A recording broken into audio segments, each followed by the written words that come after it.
Today we're going to take a look at the Honda CRF300L Rally. We'll talk about where this 286cc dual sport / adventure motorcycle fits into Honda's current model lineup, and we'll dive into its specs and features. Plus, we'll start it up so you can hear what she sounds like, and we'll go over what changed for this year and a lot more as we go over everything you need to know about one of Honda's most affordable motorcycles that can take you just about anywhere you want to go, whether it be on the road or off.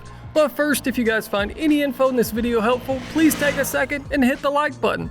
Liking the video and throwing a comment below really helps with growing this channel through YouTube's algorithm, which in return helps me create more videos, and I really appreciate the help. So first up, where does the Rally fit into Honda's current model lineup? Let's quickly run through them. One thing to note first though, the line between adventure and dual sport models have really been blurred lately from all of the manufacturers, and Honda is no different. As you can see from their websites, we'll knock out your options when it comes to motorcycles that can tackle both on and off-road scenarios. We've got the Mini Moto model lumped in there with the Trail 125 that comes in at $39.99, and then you step up to the CRF300L at $53.49. Then we step up again to the CRF300L Rally that we're looking at today for $6,099, which is followed up by the baddest dual sport of the bunch with the CRF450RL at $99.99.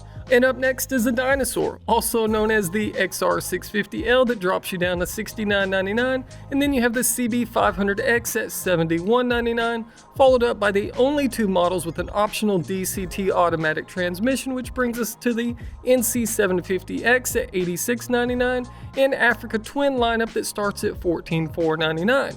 And if you'd like to learn more about any of those models, check out some of my past videos. And now that we've got that out of the way, let's jump into some more info on the 300 Rally. Now, do you have any options when buying this bike in 2022? Surprisingly, you do. You can opt for the standard model at $6,099, or you have the ABS model, which bumps you up $300. Then you also have the standard CRF300L that drops the price down $750, but you do lose a few things as you can see here, but that gives you more of your standard dual sport bike with less to tear up when you drop it off-road. Now, how about color options? You know better than that. Now let's get into the chassis and suspension. The semi-double cradle steel frame saw some updates last year to help drive its weight down, while also being fine-tuned to help deliver a more neutral feel whether you're on or off-road. And if you'd like to learn more about the slew of changes that were thrown at this bike last year, I'll throw a link in the corner and below to my video covering all of those details. When it comes to suspension, up front you have a 43mm inverted Showa fork, and sadly, they're still not adjustable, but they do bring in 10.2 inches of travel. While up back, you've got a single shock setup with Honda's ProLink rear suspension design that they use on countless models, and thankfully you do have preload adjustability here to dial in that rear shock. And helping it do its thing is a one-piece cast aluminum swing arm that was also changed up last year to help deliver a more uniform distribution of twist, thanks to the lateral and torsional rigidity being optimized for more predictable handling. And all of this works together to help bring in 10.2 inches of suspension travel out back to match the front. Also helping with all of that brings us to the wheels. You've got a set of polished black aluminum wheels with a large 21-inch setup up front to help you roll over rough terrain, while out back you've got an 18-inch wheel, with those being wrapped in an 80/100 tire up front and a 120/80 in the back. And helping you slow down those wheels are a set of disc brakes front and rear. Up front you have a single 296mm rotor with a 2-piston caliper, while out back you've got a smaller 220mm disc with a single piston caliper, and it also shares the master cylinder with the CRF race bike, so it incorporates the reservoir into one package.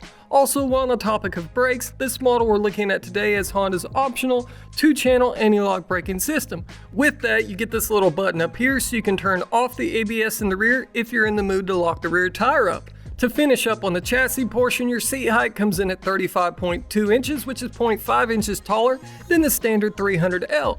And that's not where the differences end, as you'll also see here that their weights, ground clearance, and more start to really set them apart, aside from the differences we covered earlier. And now let's get into the engine and drivetrain. It has a 286cc liquid-cooled 20-degree 4-valve single-cylinder dual overhead cam engine that you'll also find in the standard 300L, as well as the CB and CBR 300R models, plus the Rebel 300 and soon to be possibly CL300 Scrambler 2. This engine was originally developed off of the CBR250R's engine that was introduced back in 2011, and then Honda made a few tweaks to use it in the CRF300L that was introduced in 2013. Fast forward to today and it's now pumping out 27 horsepower at 8,500 RPM and 20 foot-pounds of torque, comes in at 6,500 RPM. Needless to say, you're not going to win many drag races, but it's more than enough power to get a speeding ticket on the highway and have a blast off-road with. And while we're on the topic of power, who else would like to see Honda hurry up and release a CRF450 Rally model? We've had the 450RL for a few years now, but they've been silent on that front with a Rally, aside from showing it off in race trim at shows and events around the world. Back on topic though, helping you put this bike's power to the ground is a 6-speed transmission that receives shorter gear ratios for 1st through 5th gears and a taller 6th gear to help drop the RPMs a bit when you're cruising down the highway, with an assist slipper clutch that helps reduce the clutch pull by 20% over the previous generation, and it helps manage the rear wheel during aggressive downshifts. And all of that is helping it turn a 520 chain with 14 and 50 sprockets while helping to deliver a 76 mile per gallon rating from Honda, and with its 3.4 gallon fuel tank, if we do a little math, that puts your range right around the 250 mile mark before you're pushing it.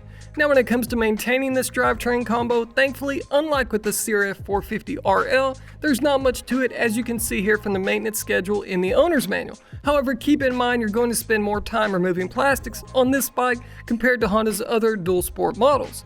Now, let's bounce around the bike and touch on a few different things. Storage. Do you have any? Well, kinda. You've got this little box here and it holds your owner's manual as well as your toolkit. Wait, Honda's actually putting a toolkit in bikes again? Yep, you not only get one Allen wrench, but two now. Wow. Which leads us to our next point, and that's accessory options for this CRF300 Rally. You've got a few things to choose from when it comes to Honda accessories, like a 12-volt plug, pegs, heated grips, as well as a cargo rack and trunk too. But if you're open to aftermarket accessory options, you've got a laundry list of goodies to choose from, and I'll have some of both options linked below for you guys to check out.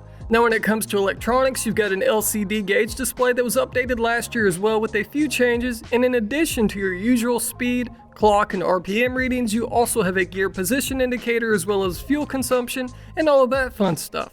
And when it comes to lighting, you've got an asymmetrical dual LED headlight up front that's got a pretty cool little Easter egg hidden in there to remind you that you bought a Rally. But sadly, we don't have the nicer LED signals that other corners of the world get on their Rally, even though they made their way to some other models here in the States, but no go on our Rally yet. Now, let's start it up and show you what she sounds like, and then we'll come back for a few more things.